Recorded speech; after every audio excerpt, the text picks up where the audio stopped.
I'm going to tie a bobber stopper knot, and this is one of my favorite knots for fly fishing, and primarily because there's several different applications for this knot. So the first is how I attach my backing to my fly line, and even my fly line then to my leader. I use this knot.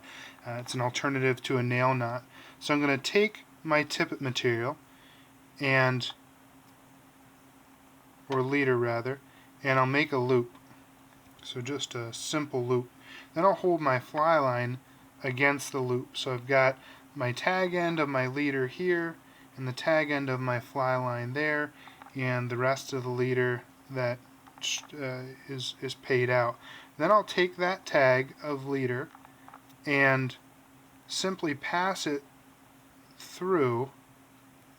So I'm going around, including the fly line, and then going through the hole. Then I'll keep my right hand pinching both ends, and I'll start to draw this tight. And you can see what happens is it's got this knot against itself, and before you cinch it completely tight, you can adjust where you want it to go. So I can slide this down so that it's just at the end, and then I can finish it off by pulling it real tight.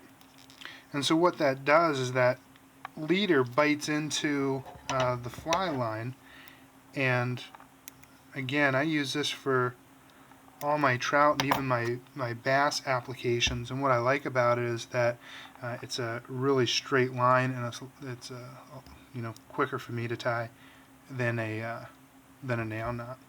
The other application for this is as a dropper rig, and what I like about it is that you can slide it.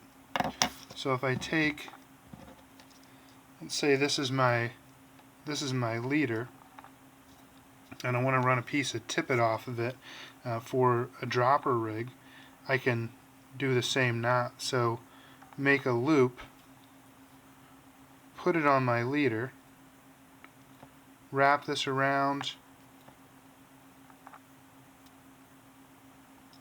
a handful of times, and then pull it tight.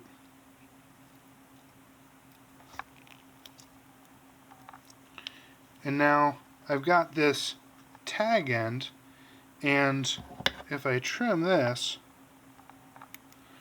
now I can run my dropper off of this end, and you'll notice a cool thing about this is that it slides so that I can adjust my depth as needed.